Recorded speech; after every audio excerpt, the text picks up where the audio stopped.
얼마 전에도 성령님에 대하여 말씀을 나눴는데 오늘도 성령님에 대하여 말씀을 한번 나눠보도록 하겠습니다. 이미 베드로의 설교는 끝났습니다. 요 짧은 시간 끝났는데 어떤 일이 일어났습니까? 고넬료 가정에 모인 모든 사람들이 성령을 받게 됩니다. 그래서 베드로와 함께 할례를 받은 유대인들이 그 모습을 보고 너무도 놀라게 됩니다. 이 사도행전 10장에서 드디어 이방인에게 성령이 부어주심을 알게 되고 유대인들은 이제 유대인과 유대인이 아닌 사람과는 아무런 차이가 없구나, 그렇게 이제 알게 됩니다. 그래서 사도행전은 10장이 제일 중요하다, 이런 말씀도 하는 사람이 있습니다. 이방인과 유대인이 차이가 없는 것이 사도행전에서 10장부터 시작이 됩니다. 우리는 오직 정답이 무슨 말을 어느 누가 어떤 말을 할지라도, 어제는 그러시더라고요. 사람이 이렇게 다 각각 체질이 다르다고, 사람마다 좋아하는 게 다르고 싫어하는 게 달라서 교육하는 방법도 달라야 한다고, 사회생활도 어쩌고 저쩌고, 직장생활도 이런 사람은 이렇게 다뤄야 되고 이런 사람은 이렇게 관리해야 성과를 내고, 그렇게 말할 수 있는데 그 모든 언어의 종결점은 성령님이십니다. 그러니까 성령님만 우리에게 오시면 또 그분의 의도대로 살기로 다짐만 하면은, 그러면 그 모든 이론이 폐해지게 됩니다. 여러분요, 사람의 지식은 아무리 들어도 끝이 없습니다. OECD 국가 가운데서 국가 중에서 발행하는 책이 1년에 30만 권이 됩니다. 여러분 30만 권만 읽어도, OECD 국가만 국가입니까? 그런데 그 국가 가운데서 발행되는 책 30만 권을 다 읽고 소화를 해마다 해도 부족합니다. 그런데 성령님을 받으면 이 모든 대답을 진리로 할 수 있습니다. 세상의 말은 진리가 아닙니다. 진리와 엇비슷한 말이 있을지 모르지만 그것은 사단의 언어이고, 들으면 들을수록 우리가 하나님에게로부터 멀어질 수 있습니다. 여러분이요, 세상의 지식을 취하기 위하여 밤잠을 못 자는 것이 아니라 성령을 받기 위하여 밤잠을 못 자는 사람, 성령님 내게 와주십시오, 이렇게 하룻밤잠을 안 자고 그렇게 구하는 사람은 있을까요? 성령님이 얼마나 귀중한 분이신지 우리는 이제 그렇게 알지 못하는 세대에 우리가 살고 있습니다. 그냥 겉모습만 그럴듯하게 말입니다. 오늘은 성령님에 대하여 말씀하고 있는 기록 가운데 거의 모두를 찾아서 중복된 것 약간만 배제하고 말씀을 드리도록 하겠습니다. 다른 각도에서요. 성령님은 어떤 사람에게 부어주시냐? 그러면은 택한 자에게 부어주십니다. 제가 이런 말씀을 드리면은 내가 택한 자인지 아닌지 어떻게 아나, 이런 생각을 그냥 하고 계십시오. 잠시 고민을 좀 하셔야 됩니다. 데살로니가 후서 2장 13절 한번 보시죠. 함께 봉독합니다. 주의 사랑하시는 형제들아, 우리가 항상 너희를 위하여 마땅히 하나님께 감사할 것은 하나님이 처음부터 너희를 택하사 성령의 거룩하게 하심과 진리를 믿음으로 구원을 얻게 하심이니. 하나님이 처음부터 너희를 택하사, 이렇게 말씀합니다. 여기서의 핵심 구절은 택하사인데, 택하지 않은 사람은 아무리 와도 소용이 없다, 이런 생각을 여러분의 그 머리가 재빠르게 움직일 텐데 말입니다. 너희를 택하사 성령의 거룩하게 하심과, 성령님은 우리를 거룩하게 하십니다. 놀랍죠? 성령님이 우리 안에 거하시면 그분이 우리를 그냥 거룩하게 하십니다. 할렐루야. 그래서 진리를 믿음으로 구원을 얻게 하십니다. 우리 구주 예수 그리스도로 인하여 성령을 하나님은 풍성히 부어주시기를 원하시는데요. 말씀 읽겠습니다. 성령을 우리 구주 예수 그리스도로 말미암아 우리에게 풍성히 부어주사 그 후에 내가 내 신을 만민에게 부어주리니 너희 자녀들이 장래일을 말할 것이며 너희 늙은이는 꿈을 꾸며 너희 젊은이는 이상을 볼 것이며 그때에 내가 내 신으로 남종과 여종에게 부어줄 것이며. 성령님은 우리 구주 예수 그리스도로 말미암아 성령님을 모든 사람에게 풍성히 부어주십니다. 할렐루야. 이방인과 유대인에게 상관없이 모든 사람에게 부어주십니다. 사마리아인은 당시에 전혀 이 유대인으로 보면 개나 돼지처럼 여겨서 사마리아로 통행 자체를 거절을 했습니다.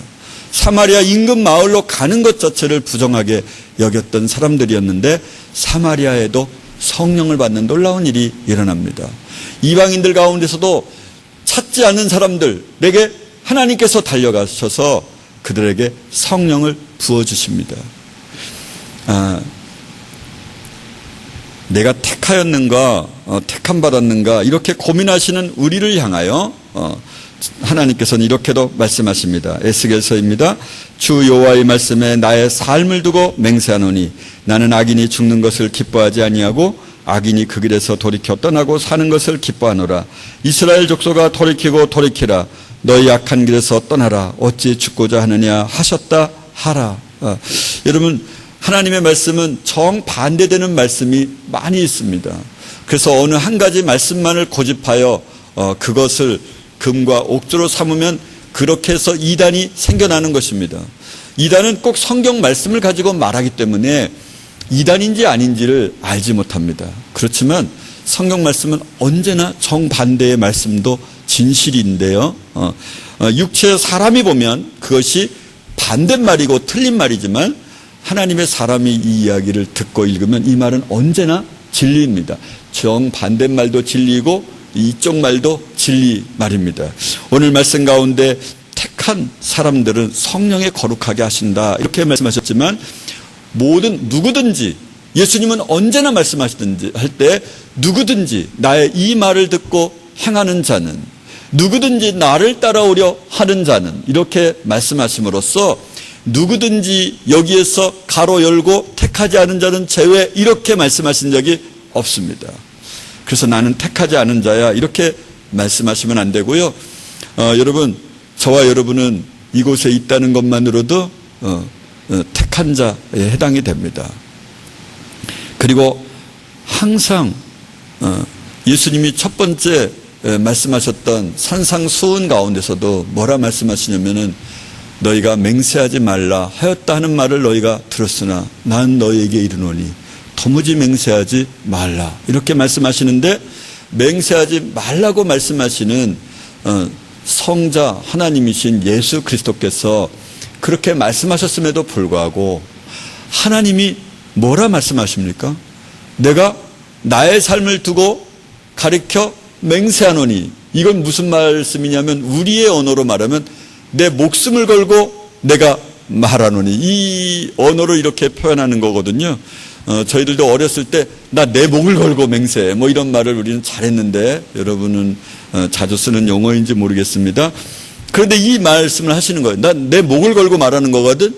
나는 악인이 죽는 것을 결코 기뻐하지 않아.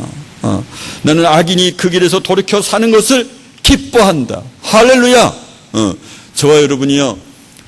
김정은이는 마땅히 죽어야 마땅하거든요. 한 번만 죽어야 되는 게 아니라 그를 다시 살릴 수만 있으면 여러 번 살려서 죽여야 마땅한 일이지만 우리는 정서적, 감정적 그런 생각을 가질 수 있지만 하나님 아버지께서는 결코 그런 생각을 가지고 계시지 않습니다. 우리는 그래서 어떤 민족을 차별하거나 어떤 사람을 차별하거나 그럴 권리가 우리에게 전혀 없습니다. 일본 사람을 그렇게 우리가 미워하는 사람들이 많이 있는데 이것은 절대로 우리 인간이 예수를 믿는 인간이 해서는 결코 해서는 안 되는 일입니다. 여러분이요 경주를 하면 다른 사람보다 우리 편이 이기기를 기대하는 심리가 얼마나 악한 말입니까? 여러분 우리가 상처받으면 우리가 기쁨이 있으면 다른 사람이 상처를 받을 텐데 우리가 상처를 받으면 다른 사람이 기뻐할 수 있는데 다른 사람은 상처받아도 되고 우리나라는 기쁨만 얻으면 된다. 그런 마음을 가지는 것이 얼마나 육신적이고 마귀적인 언어이냐 말입니다. 여러분, 그래서 세상을 따라 살면 자연스럽게 일어나는 이 모든 생각들이 다 악한 일일 수밖에 없습니다. 여러분이 그래서 세상을 따라서 살면 안 됩니다. 악인도, 심지어 악인조차도 돌이켜서 살기를 하나님께서 자신의 목숨을 걸고 말씀을 하십니다. 말도 안 되는 말씀을 오죽하면 인간의 언어 가운데서 가장 심한 언어를 사용하시면서 이분이 그렇게 맹세하여 말씀하시기 때문에 여러분들이요, 오늘도 성령께서는 저와 여러분 모두에게 그렇게 간절하게 하나님이 말씀하신 그 말씀처럼 저와 여러분이 구원받기를 간절히 원하십니다. 할렐루야. 우리를 창조하신 창조주 그분께서 귀하고 귀하다고 말할 수 없음, 우리의 입으로는 도무지 표현할 수 없는 그분께서 저와 여러분 한 사람 한 사람을 향하여 내 목숨을 걸고 내가 맹세한다. 얘야, 살아다오. 살아줘. 이렇게 돌이켜라. 이렇게 말씀하시는 거죠. 성령님을 받은 증거에 대하여 한번 말씀을 이 시간에 나눠볼 텐데요. 나는 과연 성령을 받았는가에 대한 말씀을 한번 보는 거예요. 제가 또 두 번째로는 성령을 받은 사람은 어떻게 행해야 하는가에 대하여 성경 말씀을 읽고요. 그 다음에는 성령을 받으려면 어떻게 해야 되는가, 우리가 성령을 받기 위해서 어떻게 해야 할 것도 있는지 성경에서, 오늘 신약 성경에서 말하는 예수님의 말씀을 가지고 말씀을 나눠보도록 하겠습니다. 먼저는, 그래서 이제 나는 성령을 받은 증거가 없어, 이래도 낙심하지 마십시오. 오늘 베드로는 고넬료 가정에서 벌써 말씀이 이미 짧게 1, 2분 동안 말씀되어진 그 말씀을 가지고 성령을 벌써 그 가족 모든 사람이 한 사람도 예외 없이 성령님을 받았습니다. 그들의 자세는, 마음 자세는 어떠했는지 우리가 다 하나님 앞에 와 있습니다. 무엇이든지 말씀하옵소서, 우리가 듣겠나이다. 이렇게 고넬료가 말하죠. 여러분, 오늘 우리의 자세가 중요합니다. 우리의 몸만 이곳에 와 있는 것은 의미가 없습니다. 마귀는 말입니다, 마귀의 성전에 와 있기만 해도 마귀가 은혜를 넘치게 줍니다. 자기 마음대로 해먹으려고, 그리고 밤에 밤잠 안 자게 해놓고 사람을 죽이도록 만들고, 그리고 밤잠을 안 자고 음란한 영상을 보게 하고, 그래서 사람으로 하여금 이 마귀의 성전만 다 와도 그런 은혜를 놀랍게 주는데, 하나님께서는 그러시는 분이 아닙니다. 억지로 하시는 분이 아닙니다. 우리의 자발적인 주님, 나는 주님을 위해서 죽겠습니다 라고 그것이 진심으로 확인되어질 때, 그래, 나를 위하여 죽어주거라, 그렇게 말씀하시는 분이죠. 그래서 오늘 하나님은 우리의 마음이 더 중요합니다. 우리 몸이 이곳에 와 있는 것도 중요하지만 말입니다, 우리의 마음을 잘 이렇게 관리하시고 주님의 말씀에 집중해 주셨으면 좋겠습니다. 고린도전서 12장입니다. 그러므로 내가 너희에게 알게 하노니 하나님의 영으로 말하는 자는 누구든지 예수를 저주할 자라 하지 않고 성령으로 아니하고는 누구든지 예수를 주시라 할 수 없느니라. 할렐루야. 여기는 말씀이 너무 쉬운 말씀이에요. 성령님은 나의 주십니다. 이렇게 말하는 사람은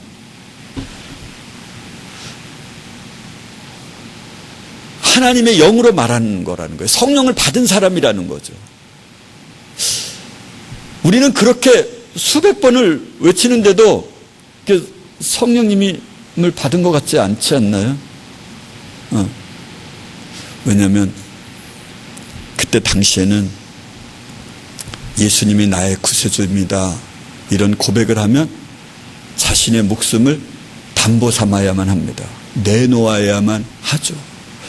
여러분도 만약 오늘 우리에게 그런 상황이 주어진다면, 그런 상황이 어디에 주어져 있는 거죠? 북한 땅. 예수님은 나의 구세주입니다, 이렇게 자신의 목숨을 담보로 내걸 수 있는 사람, 자신의 목숨을 내놓고 그렇게 고백할 수 있는 사람은 성령님을 받은 사람이죠. 오늘도 북한 땅을 그렇게 오래 참고 하나님께서 놔두시는 이유 중에 하나는 아마도 성령을 받아서 구원받은 사람을 하나님께서 많게 하시려고 그 나라를 그렇게 아직도 유지시켜 놓는 것 아닌가, 그런 생각을 하게 됩니다. 여러분, 원래 예수를 믿으면 탈북을 해야 되는 거 아닙니까? 그리고 육신적으로 편안하게 장관도 좀 해보고 거부도 좀 돼보고 좋은 차도 좀 타보고 좋은 집에서 의리의리하게 한번 이 땅에서 천국의 삶을 살아보아야 되는 것 아닙니까? 그런데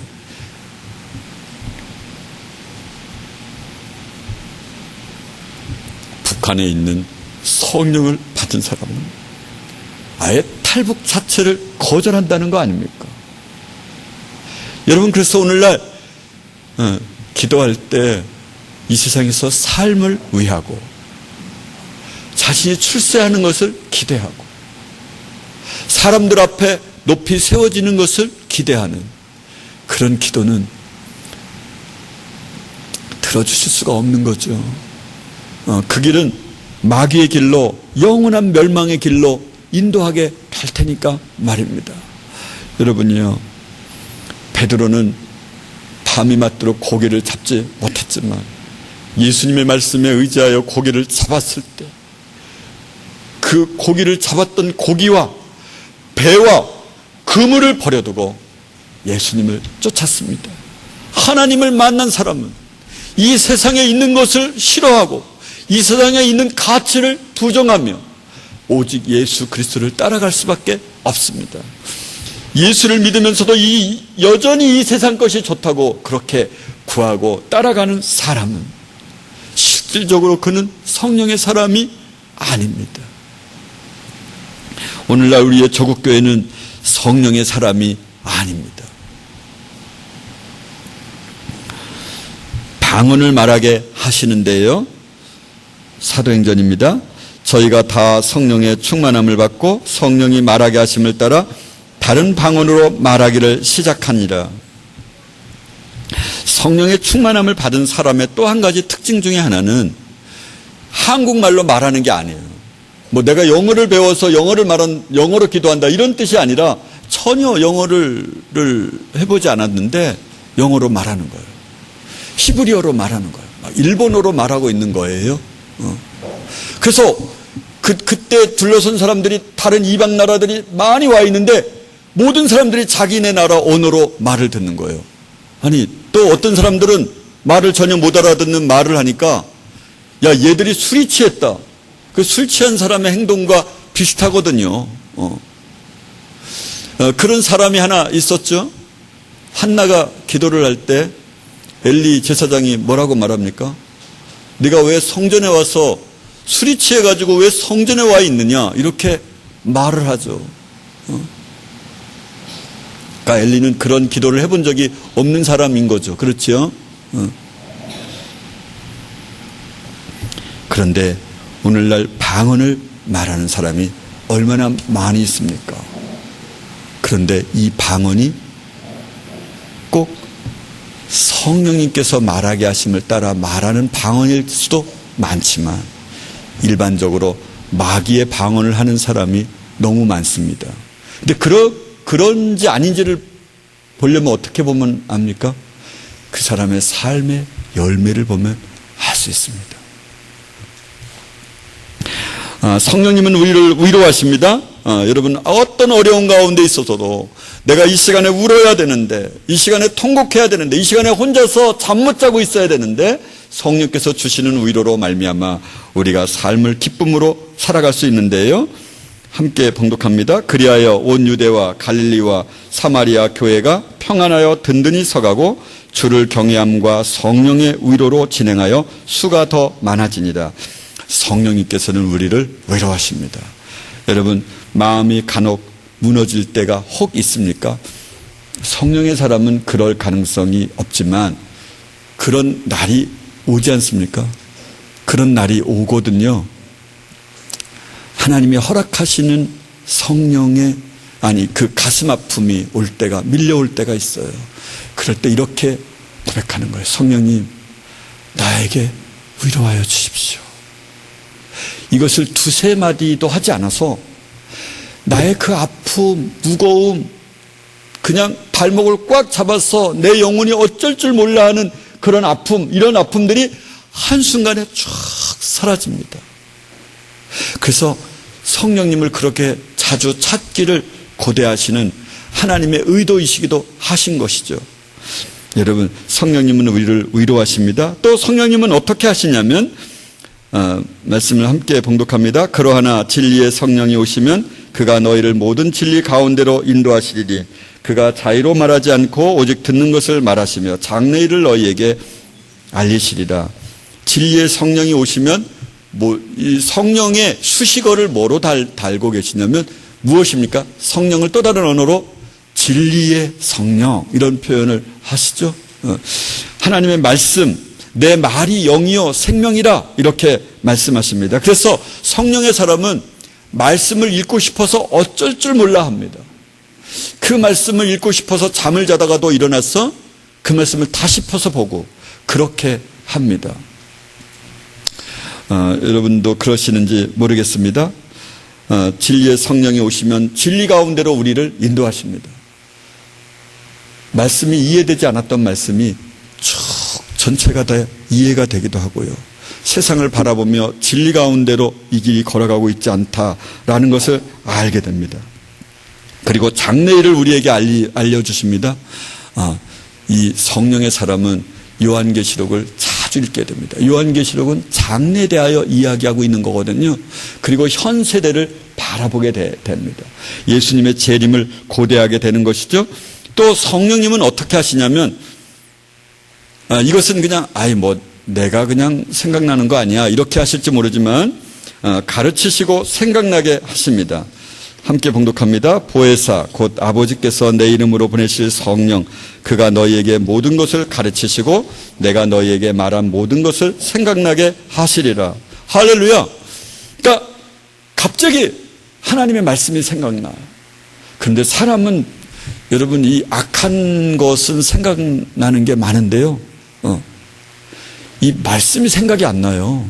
무슨 일이 딱 닥치면 항상 기뻐하라, 이 말씀이 생각나야 할 텐데 이 말씀이 아예 생각이 안 나요. 하나님의 말씀이 생각이 안 나요.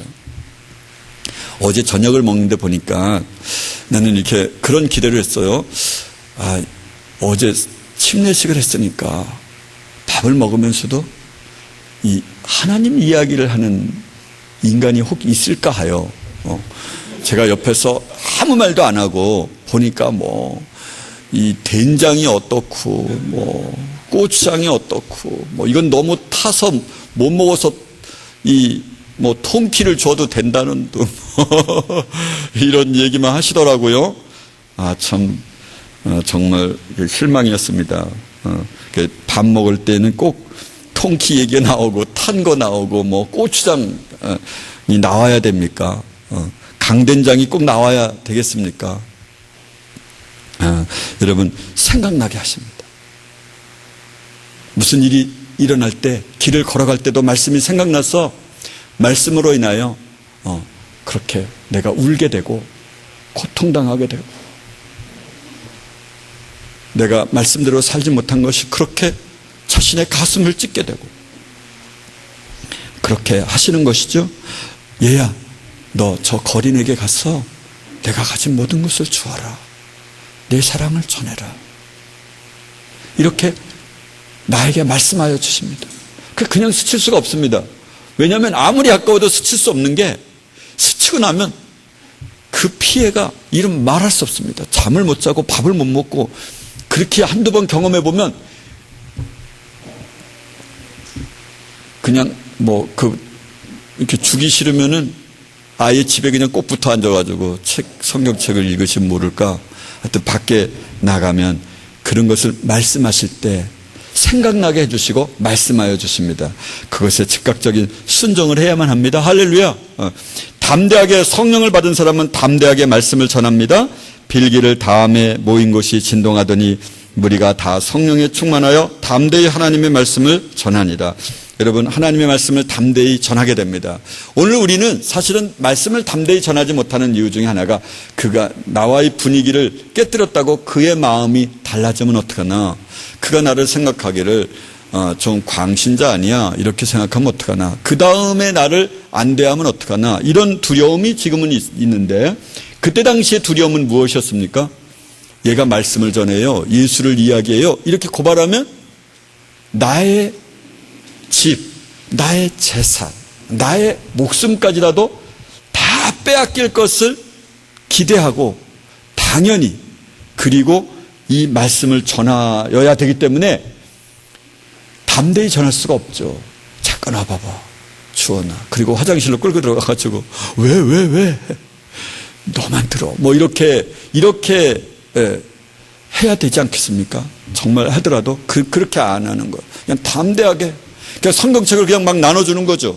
연필이처럼 말입니다.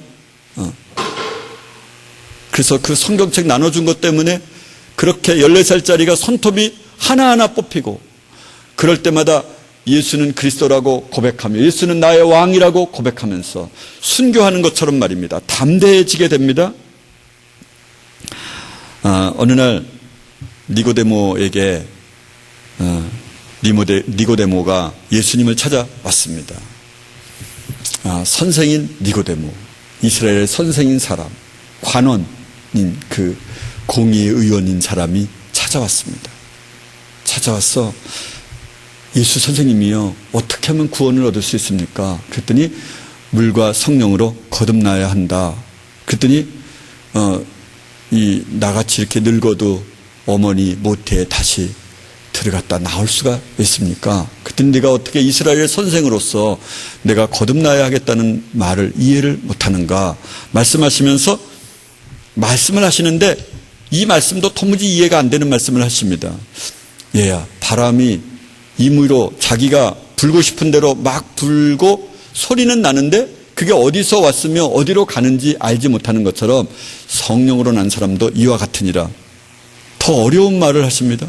거듭난다라는 말은 어머니 뱃속에도 들어갔다 나오면 돼 라고 하는 관념이라도 생기는데, 성령으로 난 사람은 이와 같다 그러면서 그냥 어디로 가는지 어디로 오는지 몰라, 여전히 더 몰라, 뭐 이렇게 말씀을 해주시는 거죠. 그러니까 니고데모는 전혀 그 말이 무슨 말인지를 이해를 못합니다. 왜? 성령으로 거듭난 사람만이 말의 의미를 알 수 있는 거거든요. 이 말의 의미는 이렇습니다. 성령으로 난 사람은요, 그의 계획이 모릅니다. 자기 자신. 너 내일 어떻게 할 건데? 몰라. 왜? 성령님께서 너 북한으로 가. 그러면 그냥 북한으로 가는 거지. 나는 지금 제주도로 복음을 전하러 가려고 해. 이런 계획이 그에게는 없습니다.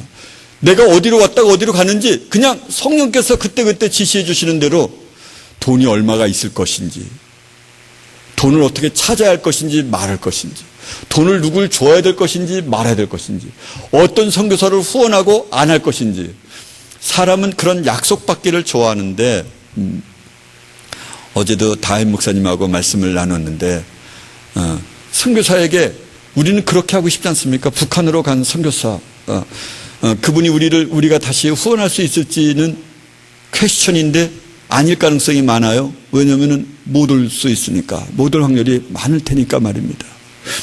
앞으로 나오면 이분에게 우리가 고정적으로 준다 그래야지, 선교비를. 이렇게 말하는 것을 하나님이 기뻐하실까요? 기뻐하실까 안 기뻐하실까요? 주원이는 기뻐하시겠어요 안 기뻐하시겠어요? 몰라? 대답을 할 수가 없어? 맞아요. 기뻐하실 확률이 거의 없어요. 왜? 그가 하나님만 붙잡지 않고 이제 우리를 붙잡을 수 있거든요. 돈만 있으면 다 되거든요. 뭐 북한에서 잡혀도 그냥 달러를 한 100달러, 200달러 줬다. 그럼 아마 금방 풀려날걸요. 그러니까 돈이 있으면 안 되는 게 없어요. 어느 곳에 가도 돈만 있으면 사람을 다 끌어모을 수 있어요. 근데 이제 가짜를 끌어모으는 거죠. 기독교의 사람을 만들어내는 거죠. 분명히 천국 가리라고 이 사람들은 믿어 의심치 않는데 진짜 가보면 지옥을 보내게 되는 거죠. 사람을 의지하는 것은 이것을 말합니다. 여러분, 안정된 삶을 살고 싶다. 이게 안정된 삶을 살 수가 없어요. 바람이 자기가 원하는 대로 왔다 갔다 하는 것처럼 성령으로 난 사람은 이와 같아요. 내가 어디로 갈지, 어디로 올지, 무엇을 해야 할지 이런 계획이 없어요. 내가 이렇게 해서 대학을 가고 이렇게 해서 대학원을 나오고 이렇게 해서 말씀을 전하고 이렇게 해서 돈을 벌어서 결혼하고 이런 계획이 없어요. 어떤 사람은요, 성령으로 난 사람은요, 여러분 인생에 계획이 없는 사람을 얼마나 사람들이 무시합니까? 너 꿈이 뭐야? 없어요. 큰일 났네. 얘 꿈을 심어줘야 될 텐데. 그래서 비전 캠프 이런 표현을 쓰잖아요. 하여튼 그 내용이 어떤지 몰라서 평가할 수는 없지만 이 언어로만 보면 이 좋은 말이 아닌 거죠.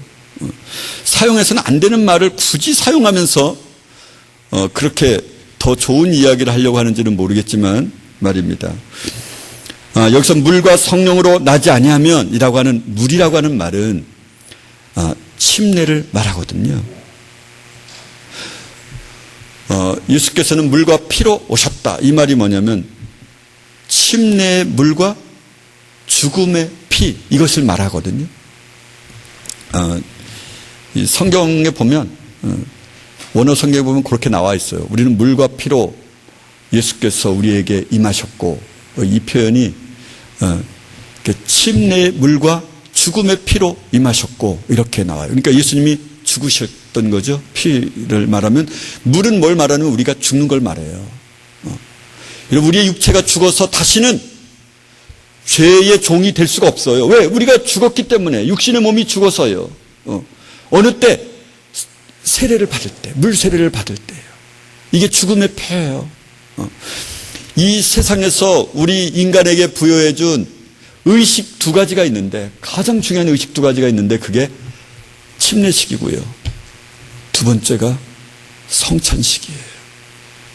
그래서 오늘 오후에 성찬을 할 건데요. 이것은 이제 세례, 침례 교인 이상은 다 참여하는 것으로서 이 교회, 각 교회법에서도 그것을 정하고 있는데, 교회법이 다냐 그럴 수 있지만 아직까지 저는 이것이 맞다고 저에게 아직까지는 그렇게 틀리다고 말씀해 주신 적이 없기 때문에 이 교회법에 따라서 침례를 받은 사람만, 세례를 받은 사람만 이것에 동참하게 되는데요. 여러분, 이 물은 죽음을 의미합니다. 나는 세상에 대하여 죽은 사람 말입니다. 내일의 꿈이 있는 사람은 죽은 사람이 아니죠. 공부를 열심히 해서 돈을 많이 벌어서 헌금을 많이 해서 교회당을 많이 지어서 영광을 드러내야 되겠다. 이런 말은 그거는 육신적인 말이에요. 아직도 이 사람이 세례를 받지 않은 거죠. 그리스도 예수와 함께 죽은 사람이 아닙니다.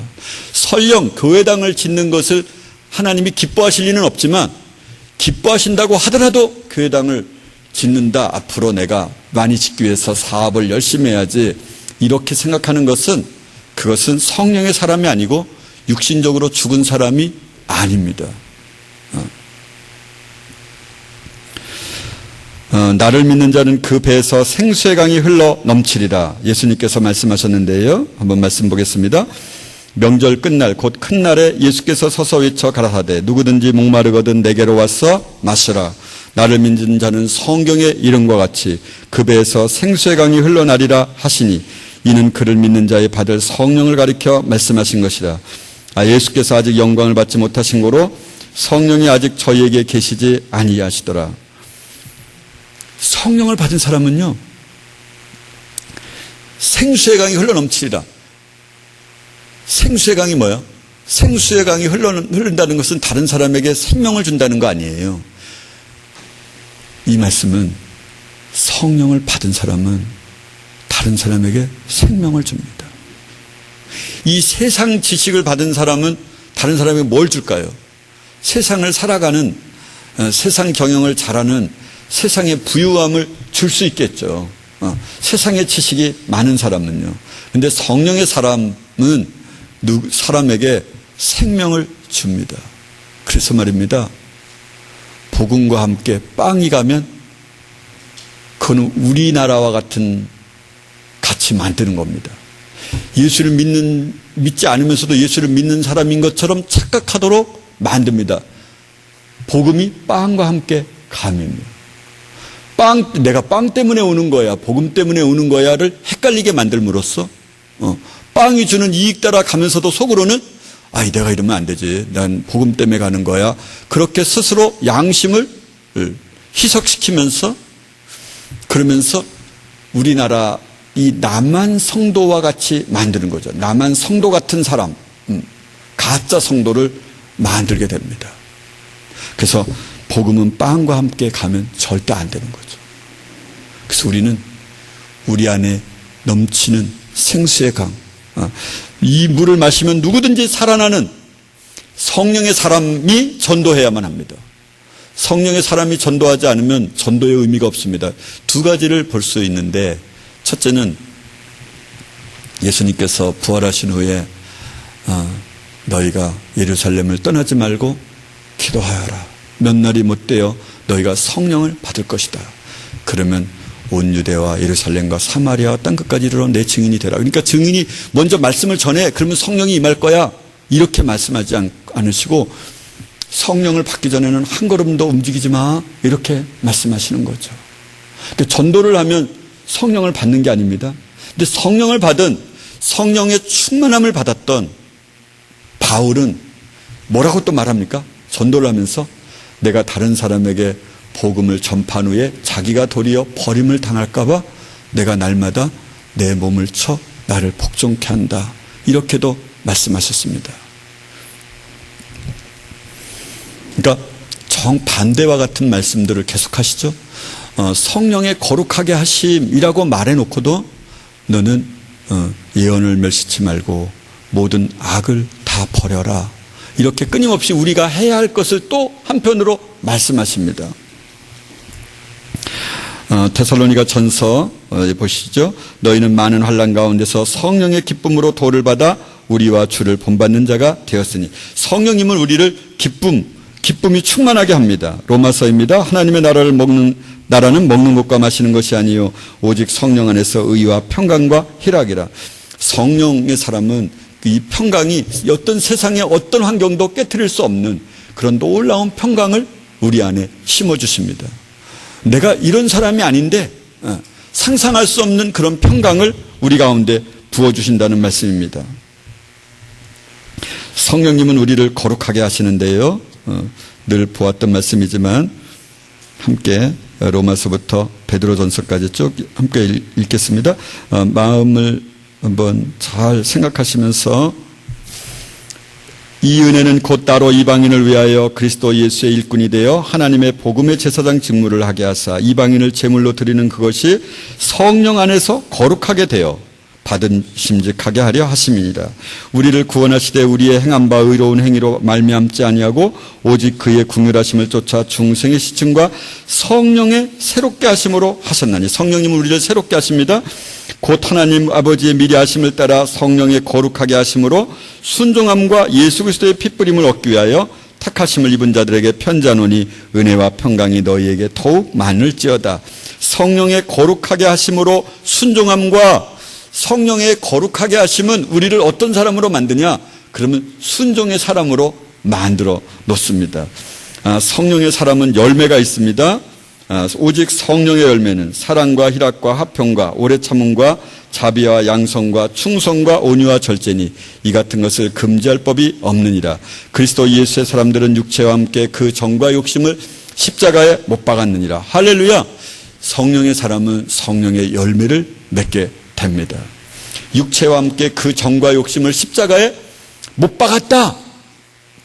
세례를 받은 사람은, 성령의 사람은 우리의 사람이 정이라는 게 있잖아요. 그 사람을 보고 싶고 싫어하고, 이걸 애증관계다 그러죠. 사랑하는 관계, 증오하는 관계, 이걸 애증 관계라 그런데 이런 정, 이게 사람의 감정인데 이런 정을 십자가에 못 박은 것입니다. 그러니까 부모를 떠나서 자식을 놔두고 그렇게 담대하게 보고 싶은 그런 욕망이 십자가에 못 박아놓고 그렇게 이제 복음의 말씀을 전하는 것이죠. 욕심. 여러분, 우리 인생이 살아가는 것은 당연히 욕심이 있지 않겠습니까? 먹는 것에도 욕심이 있지 않습니까? 남보다 더 많이, 더 빨리, 더 좋은 것을 먹으려고 하는 그런 욕심이 있는 거 아닙니까? 그런데 성령의 사람은 이 욕심이 없어집니다. 이 욕심도 이미 죽었으니까요. 십자가에서요. 어떤 사람은 성령의 사람은요. 그래서 여러분, 저와 여러분이 성령의 사람인가, 성령님을 받은 증거가 나에게 있는가 한번 살펴보시는 겁니다. 다음으로는요, 성령님을 우리에게 주심으로써 하나님이 우리 안에 거하신다 말씀하신 대목이 있는데요.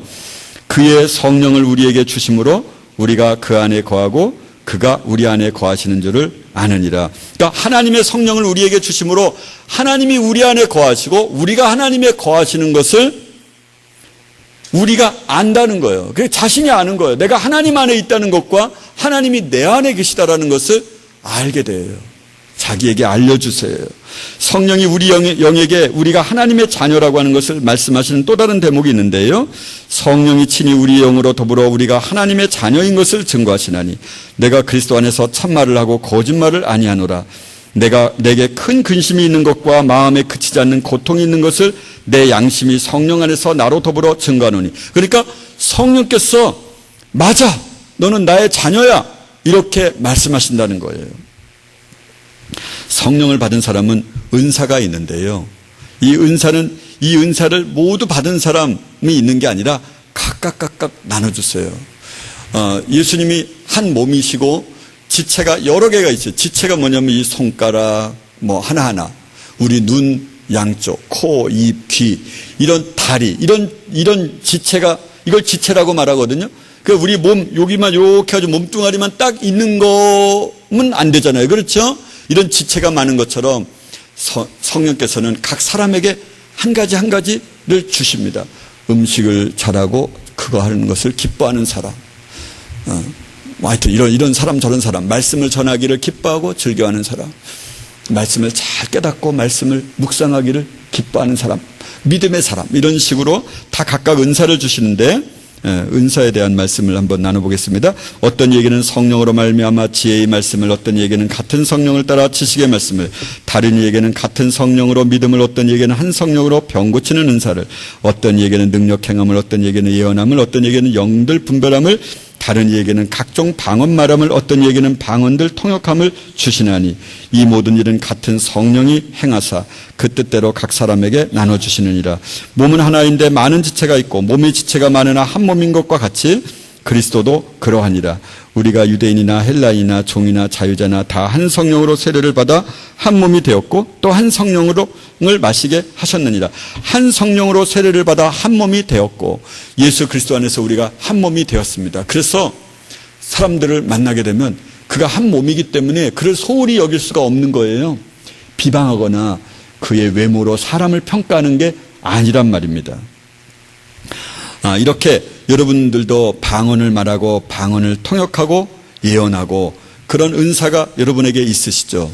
또 지혜와 지식의 말씀도 있고요. 병 고치는 은사가 있어서 이것이 성령께서 나눠주시는 은사다, 이렇게 알고 있습니다. 이 표현에 의하면 이것만을 바라보면은 우리는 확실히 성령을 받은 사람이 이 가운데 너무도 많이 있습니다. 그런데 말입니다, 지금껏 그렇게 앞에서 성령을 받은 증거에 대하여 그렇게 말씀을 드렸음에도 불구하고 예수님께서는 뭐라 말씀하시는지 오늘 예수님의 말씀을 한번 보겠습니다. 거짓 선지자들을 삼가라. 양의 옷을 입고 너희에게 나오나 속에는 노략질하는 일이라. 그의 열매로 그들을 알지니 가시나무에서 포도를 또는 엉겅퀴에서 무화과를 따겠느냐. 이와 같이 좋은 나무마다 아름다운 열매를 맺고 못된 나무가 나쁜 열매를 맺나니 좋은 나무가 나쁜 열매를 맺을 수 없고 못된 나무가 아름다운 열매를 맺을 수 없느니라. 아름다운 열매를 맺지 아니하는 나무마다 찍혀 불에 던지우느니라. 이러므로 그의 열매로 그들을 알리라. 나더러 주여 주여 하는 자마다 천국에 들어갈 것이 아니요 다만 하늘에 계신 내 아버지 뜻대로 행하는 자라야 들어가리라. 그날에 많은 사람이 이르되 주여 주여 우리가 주의 이름으로 선지자 노릇하며 주의 이름으로 귀신을 쫓아내며 주의 이름으로 많은 권능을 행치 아니하였나이까 하리니 그때 내가 저희에게 밝히 말하되 내가 너희를 도무지 알지 못하니 불법을 행하는 자들아 내게서 떠나가라 하리라. 그러므로 누구든지 나의 이 말을 듣고 행하는 자는 그 집을 반석 위에 지은 지혜로운 사람 같으리니. 아멘.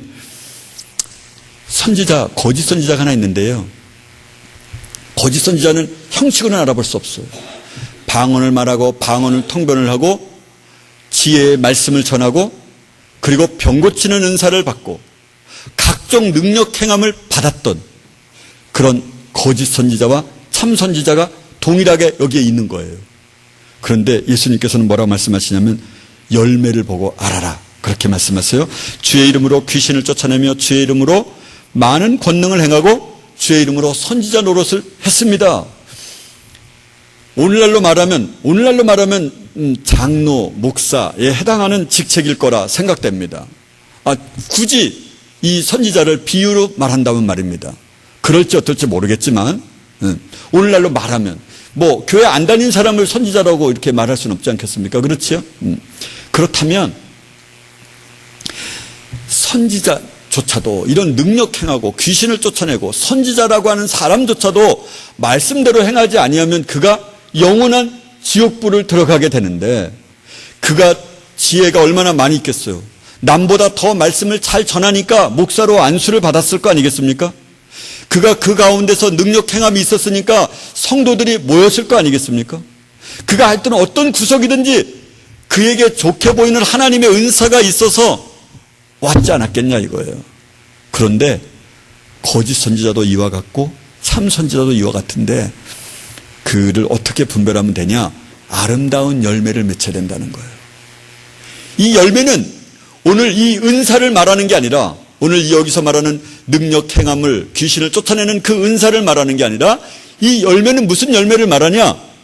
그러면 그의 삶의 열매를 말합니다. 그가 다투는가? 그가 거짓을 말하는가? 그가 사람을 미워하는가? 그가 이 세상의 돈을 좋아하고 돈을 따라가는가? 이 세상의 명예를 좋아하는가? 이 세상의 미모를 좋아하는가? 이것을 보면 알 수 있다는 거예요. 이 세상을 사랑하는가? 이 세상의 미래에 대한 꿈이 있는가? 이런 꿈을 가지고 있는 사람들, 이런 열매, 이것은 악한 열매에 해당이 되는데 이런 열매를 가지고 사람을 판단하라. 귀신을 쫓아내는 거 그거 가지고 판단하지 말고 이렇게 말씀합니다. 방언을 말하는 것, 말씀을 전하는 것 이거 가지고 판단하지 마라. 예수님이 그렇게 말씀하십니다. 여러분 선지자도 안 되는데 그럼 평신도는 가능한 것입니까? 말씀대로 행하는 자, 계시록과 복음서에서는 끊임없이 믿는 자에 대한 이야기를 하시면서 꼭 따라오는 것이 행함을 강조합니다. 오늘 마지막 심판대 앞에 서 계신 예수님께서는 뭐라고 말씀하시냐면 열매로 알라. 그들의 삶의 열매로 알아야 된다. 이런 거짓 선지자를 쫓으면 안 된다. 이렇게 말씀하시는 거죠.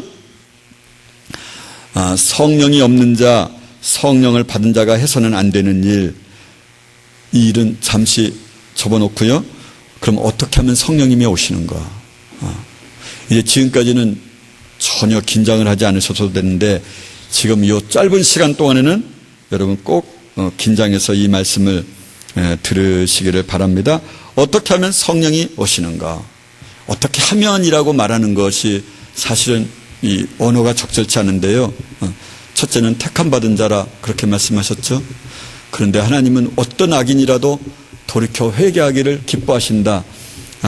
하나님이 목숨을 걸고 말씀하신다라고 하는 그런 표현을 통하여 모든 사람이 구원받기를, 악인조차도 구원받기를 하나님이 원하셨습니다. 성령님은 누구든지 아무에게든지 주시겠다 그렇게 약속을 하셨습니다. 성령님은 그럼에도 불구하고 말씀을 지키는 자와 함께 하십니다. 요한복음 14장인데요. 한번 좀 막 지나가서 찾으셨어요? 14장 23절. 네, 감사합니다. 예수께서 대답하여 가라사대 사람이 나를 사랑하면 내 말을 지키리니 내 아버지께서 저를 사랑하실 것이요 우리가 저에게 와서 거처를 저와 함께 하리라. 그의 계명들을 지키는 자는 주 안에 거하고 주는 저 안에 거하시나니 우리에게 주신 성령으로 말미암아 그가 우리 안에 거하시는 줄을 우리가 아느니라. 말씀을 지키려면 성령을 받아야 하는 것 아닌가, 이런 생각을 하고 있는 우리에게, 성경을 너무도 잘 알고 너무도 말씀을 많이 들었던 우리에게 예수님께서는 말씀하시기를 나를 사랑하면 내 말을 지켜. 그러면 내가 너희에게로 가서 너와 함께 할게. 삼위 하나님이, 성부, 성자, 성령 하나님께서 공히 내가 저에게로 와서, 우리가 저에게로 와서 저와 함께 거처를 하리라, 이렇게 말씀하셨습니다. 어떻게 하면? 나를 사랑한다면, 내가 너를 사랑해서 죽은 것처럼 너도 나를 사랑하면 내 말을 지켜야 되지 않겠니? 내 말을 지키면 내가 너희에게로 갈게. 이렇게 말씀하시죠. 계명들을 지키는 자는 주 안에 거한다. 지키는 그것만으로도 지켰다라는 것이 우리 안에 거하신다는 거죠. 참 이 말씀은 미묘한 말씀인데요. 원래 성령을 받지 않고 예수님을 믿지 않으면서 행위를 하면은 율법주의로 돌아가게 되거든요. 근데 이렇게 예수님을 사랑하면, 이 사랑하면이라고 하는 것이 믿으면이라는 말이 되지 않겠습니까? 믿지 않는데 제가 제 아내를 믿지 않으면서 사랑할 수 있겠습니까? 다른 남자에게 바람을 피우는지 의심이 가득한데 이 여자와 결혼을 할까 말까 이렇게 생각을 할 수는 없지 않겠습니까? 믿으니까 하는 거지 않습니까? 여러분도 여러분 부모로부터 여러분이 모든 악한 일을 하면서도 부모에게 가장 기대하는 게 뭐냐? 그럼 부모가 나를 믿어줬으면 좋겠다. 그런 말을 여러분이 하시잖아요. 그러니까 이 믿음이 중요한데, 예수님을 사랑하면 예수님의 말씀을 지키는 게 너무 당연한 거 아니겠습니까? 하나님은 우리에게 그런 은혜를 이미 우리 모두에게 다 주셨습니다. 이 말씀을 하신 것에 의하면 하나님을 사랑하면 그 말씀을 지키게 되어 있죠. 사람은 기본적으로, 여러분, 육신의 사람은 음란하거든요. 그냥 태어나면서부터 그가 음란한 가운데 태어나서 음란한 삶을 살아요. 그래서 음란한 행위를 하게 되는 거죠. 이것은 누가 가르치지 않아도요. 그런데요, 한 여인을 사랑하고 한 남자를 사랑하잖아요. 10년 동안 그가 외국에 가 있어도요, 그 사랑함이 그의 음란함을 넉넉히 견뎌내고 그가 거룩한 삶을 자기 아내와 자기 남편이 아닌 사람과 그렇게 음란한 행위를 하기를 거절하면서 그 남자와 그 여자를 기대하면서 살아가요. 어떤 사람은요? 사랑하는 사람. 인간적으로 사랑하는 사람도 그렇게 할 수 있단 말이에요. 우리가 세상을 사랑하다가 예수님을 사랑하는 사람으로 사람이 바뀌어지면, 사랑하면 우리는 세상을 거절할 수 있어요. 교회 안 다니는 사람도 그렇게 하는데요.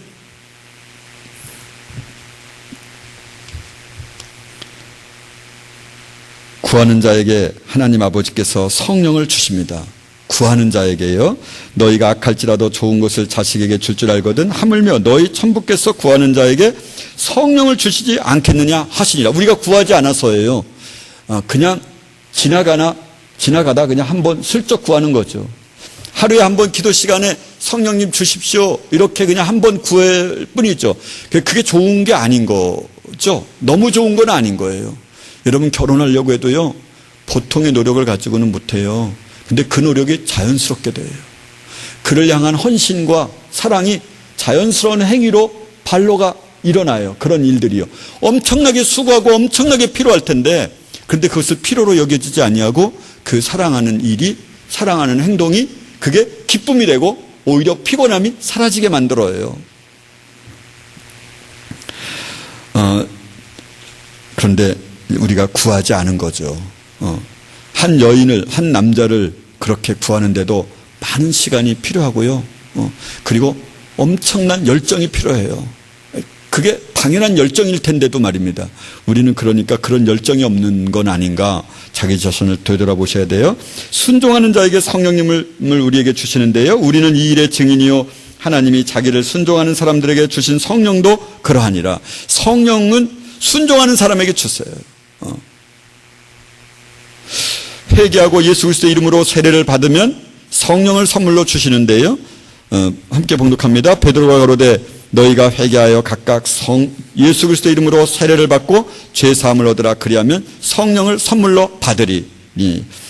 회개하고 예수 그리스도 이름으로 세례를 받았어요. 어제 우리가 그런 일을 했죠. 그러면 죄 사함을 얻게 돼요. 이거 그냥 당연하게 주어지는 거예요. 죄 사함을 얻는 거는요. 어떻게 하면 회개하여 예수 그리스도 이름으로 세례를 받은 사람은 그 다음엔 자연스럽게 따라오는 게 뭐냐? 첫째, 죄 사함을 얻게 돼요. 두 번째로 따라오는 게 뭐예요? 선물은 가치가 있어 주는 게 아니라 조건 없이 주어지는 거거든요. 그러면 성령을 선물로 받게 됩니다. 너희가 회개하여 각각 예수 그리스도 이름으로 세례를 받고, 우리가 해야 할 두 가지가 있으면 두 가지를 하나님이 해주시는 게 있는데, 그것은 죄 사함을 받고 성령을 선물로 주시는 거예요. 할렐루야. 그러니까 우리가 회개를 하지 아니하였던지 세례를 받지 아니하였던지 둘 중에 하나죠. 세례를 받아도 의미 없는 세례를 받았든지 회개하지 않았든지. 여러분요, 이렇게 정말 우리가 악하다는 것은 말씀을 읽으면서 악하다는 것을 깨닫게 되니까 그 회개의 폭이 깊어지게 되거든요.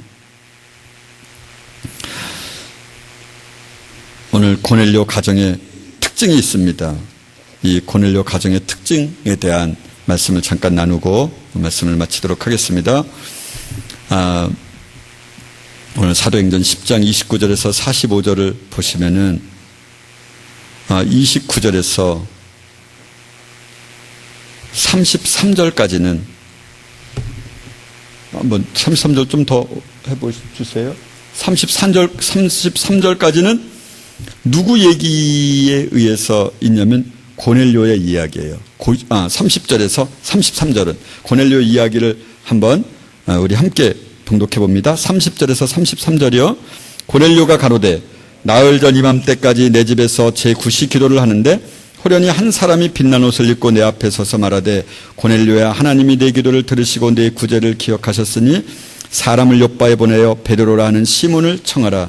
저가 바닷가 피장 시몬의 집에 우거하느니라 하시기로 내가 곧 당신에게 사람을 보내었더니 오셨으니 잘하였나이다.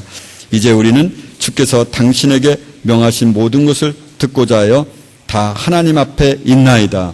요게 이제 고넬료가 한 말이에요. 고넬료가 한 말 가운데서 내 기도를 들으시고 구제를 기억하셨으니 라고 말씀하셨기 때문에 그는 성령을 받기 전에 무슨 일이 있었어요? 기도를 했고 구제를 했습니다. 그가 하나님 앞에 기도를 했다라는 것은 하나님이 나의 모든 것을 들어주시는 분이시다라는 것을 인정한 거죠. 그렇죠? 그렇게 하고 있었는데 바닷가에 구두방을 하고 있는 가죽 집을 경하고 있는, 아마 구두방을 하게 되어 있는 것 중에서 이 구두 가죽을 파는 집이 있었나 봐요. 시몬 가운데 시몬 베드로는 어부였었고, 여기서 말하는 피장 시몬은 이 가죽 장사 시몬을 말하는 거예요. 피장 시몬의 집에 우거하고 있다고 말씀하셔서 당신을 보내었습니다. 이렇게 말해요. 그랬더니요, 베드로가 이제 말을 해요. 34절 35절을 보시죠. 베드로가 입을 열어 가로되 내가 참으로 하나님은 사람의 외모를 취하지 아니하시고 각 나라 중 하나님을 경외하며 의를 행하는 사람은 하나님이 받으시는 줄을 깨달았도다. 오늘 고넬료의 이야기를 들어보면은 하나님을 경외하고 의를 행하는 사람, 옳다고 생각하는 일들을 구제하는 일, 이런 일들을 행하는 사람이었어요. 이런 사람은 하나님이 다 받으시는 줄을 깨달았도다. 자기 독백처럼 베드로가 말을 해요. 이제 베드로가 설교를 합니다. 오늘 36절에서 43절까지인데요. 다시 한 번만 우리 일어나셔서 36절에서 43절 큰 소리로 함께 봉독합니다.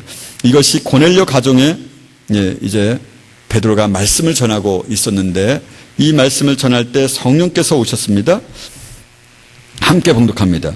만유의 주 되신 예수 그리스도로 말미암아 화평의 복음을 전하사 이스라엘 자손들에게 보내신 말씀 곧 요한이 그 세례를 반포한 후에 갈릴리에서 시작되어 온 유대에 두루 전파된 그것을 너희도 알거니와 하나님이 나사렛 예수에게 성령과 능력을 기름 붓듯 하셨으며 저가 두루 다니시며 착한 일을 행하시고 마귀에게 눌린 모든 자를 고치셨으니 이는 하나님이 함께 하셨음이니라.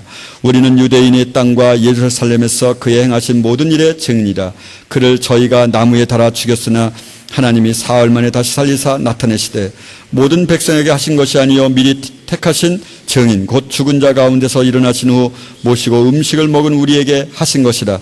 우리를 명하사 백성에게 전도하되 하나님이 산자와 죽은 자의 재판장으로 정하신 자가 곧 이 사람인 것을 증거하게 하셨고 저에 대하여 모든 선지자도 증거하되 저를 믿는 사람들이 다 그 이름을 힘입어 죄사함을 받는다 하였느니라.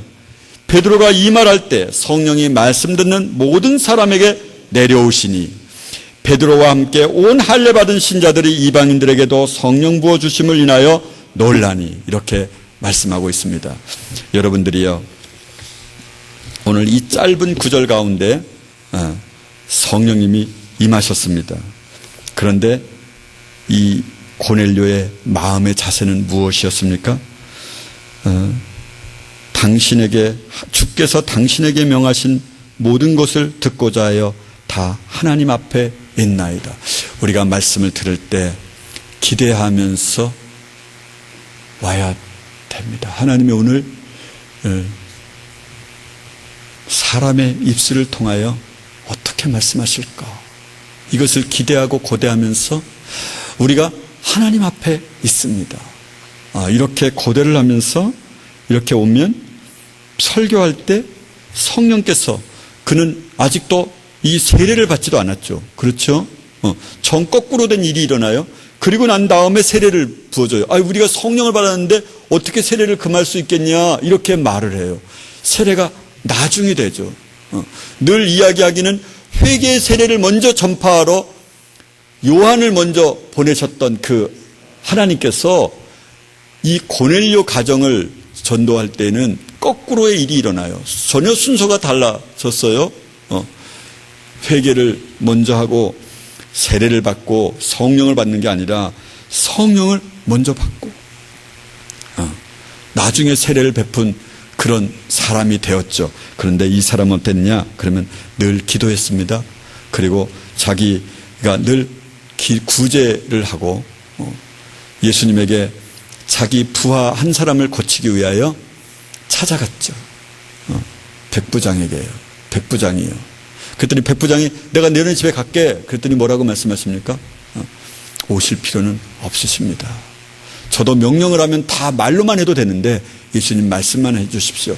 이 부하를 사랑하는 마음이 얼마나 컸으면 모든 사람들이 사교로 인정하고 그곳에 가면 이방신이라 인정하고 사람을 잡아 죽이고 그렇게 하는 것을 늘 보아왔던 그 백부장이 그렇게 예수님에게로 자기 아들도 아니고 아내도 아니고 자기 부하의 아픔을 위하여 그곳으로 갔습니다. 이렇게 그는 이미 사람의 눈치를 보는 자가 아니었죠. 여러분이요, 저와 여러분도 이렇게 늘 기도하시고 하나님이 기뻐하시는 것을 행하심으로 예수님께서 우리와 함께 거처를 하시겠다, 그 말씀하셨던 것을 기억하시기 바랍니다. 이 시간에 기도하시겠습니다.